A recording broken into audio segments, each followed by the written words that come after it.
Hello, my name is Tom Stiles, and this is Tom's Radio Room Show number 74. I want to do a just a quick video because I've been sick.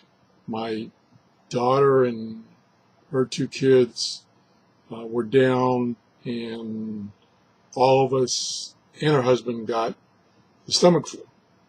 Now, of course, being an old fart, they got the stomach flu for 24 hours. I got the stomach flu and it lasted a week. So that kind of shows you how old I am. So anyway, I'm over the stomach flu and been trying to catch up. And I caught something on the internet about a week ago that's very important to us scanner listeners, for instance. About the company that produces or had produced scanners for Radio Shack.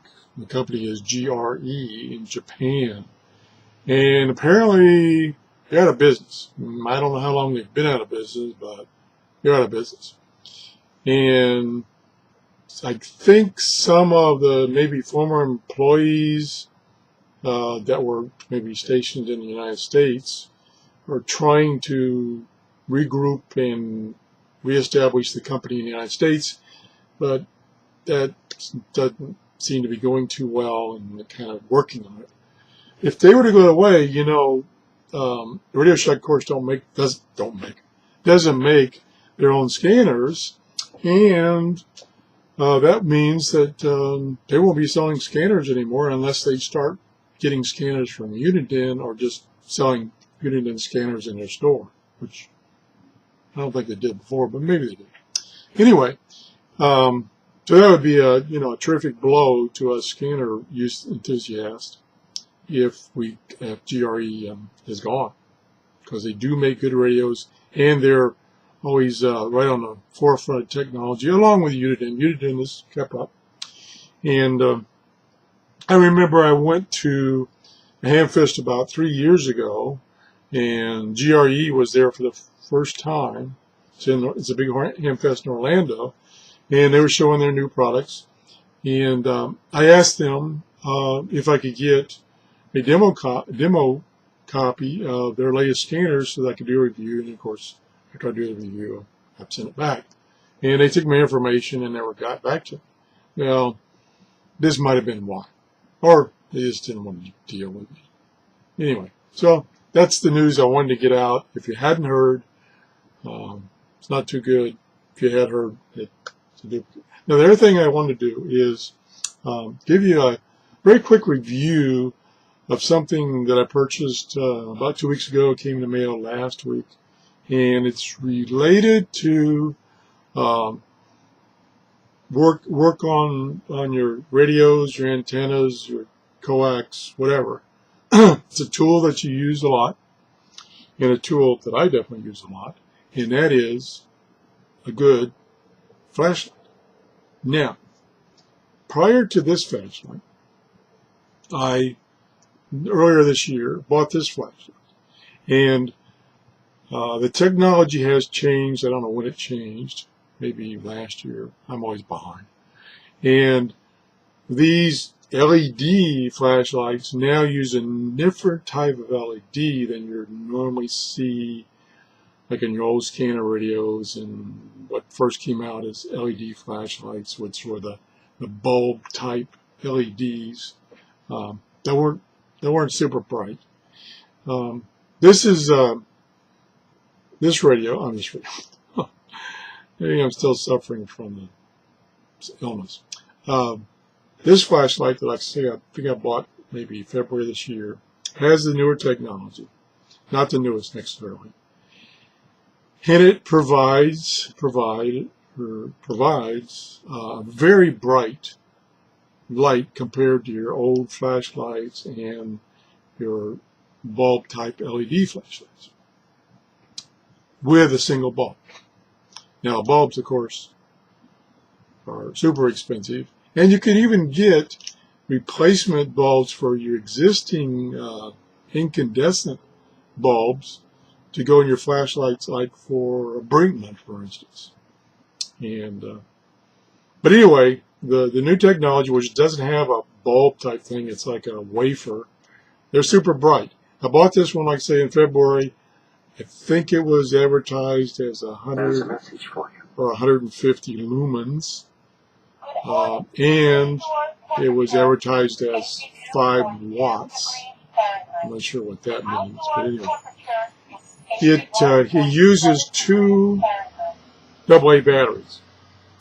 The newer flashlights, and I'm saying newer is technology right after that, a lot of them use a different type of LED, and yes, just an upgraded LED like this one, and it requires a minimum of like 3.9 volts, I think, and a lot of them only will use a special 3.9 volt battery.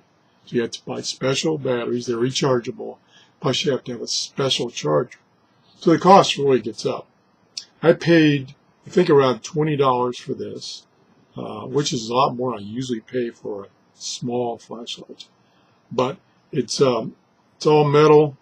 It's very rugged. And of course, being an LED, you're not going to break it as far as the bulb or light maker. And I thought it was, a good, and it's been good, but I got a, one of those things from Amazon that says, you might be interested in this. I got one of those in the email, and it was showing the newer technology flashlights, because I got this one off of Amazon, so they know I'm interested in flashlights. And so I started looking around and looking at various prices, and I saw the newer ones, and they were like $15, $17 for the light, and like $5 for the battery, and $5 or $7 for the recharger. So you're getting up there to $30 for a small flashlight. So I started looking some more, and I found some made in Hong Kong lights that used, I think, the same LED, but it used the conventional AAA batteries. Now, they're using AAA because they need to get that higher voltage, and they want to keep it still a small compact flashlight. So I went through, did my research, and I found this little gem, and it was $5 plus, I think, $2.50 shipping. And it's got focus. That's one thing I'm looking for, because this one doesn't have focus, so I can't get a intense bright spot if I'm working on down inside of a chassis or something of a radio.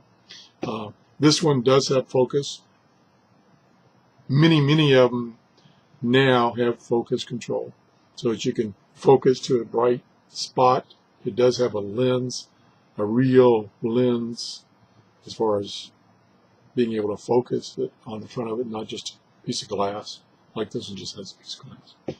And it uses 3 AA standard batteries.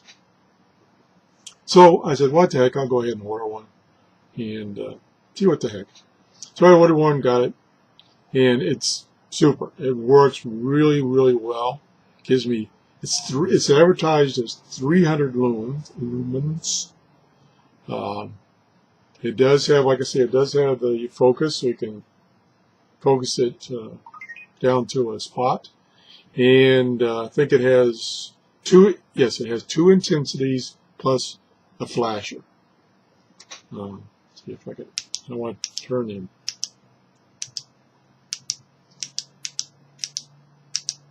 There's the flash. I want to put that bright light into my webcam, because it might burn up my webcam, because it is really super bright. I mean, I happened to look into it, and I couldn't see for like 20 minutes in that one eye, because it was just probably damaged my eye. But anyway, so don't look into these things. for testing. Shine them on the wall for testing them. Anyway, I paid $5 plus $2.50 shipping. I forgot to write down the particulars about it from Amazon. What I'm going to do is I'm going to put it on my first page on my Amazon store, so you can go there and get it and see it from there, and then go to the Amazon store. There's a message for you. Maybe I'll get a little commission. Sorry for the commercial. So anyway, that's a neat little thing. Like I say, it's really bright, 300 lumens. This one is like, I think it was advertised at 100 luminance. And your conventional incandescent bulb flashlight is maybe 40. So going from 40 to 300. There also were ones on Amazon that were advertised as 1,000 lumens. I mean, I'd be scared to own one of these, because if you happen to get it on the back of your hand, it'd probably burn a hole in your hand. But anyway, not me. Anyway, so anyway, that's the show for the day. Thanks for watching. If you if this was informative at all, or if you had comments about GRE, please leave me a comment or give me a thumbs up. So, like I say, I'll put in the show notes how to get to my Amazon store, and on my Amazon store first page, first item will be this flashlight, because it is a tool that is useful to enthusiasts like us.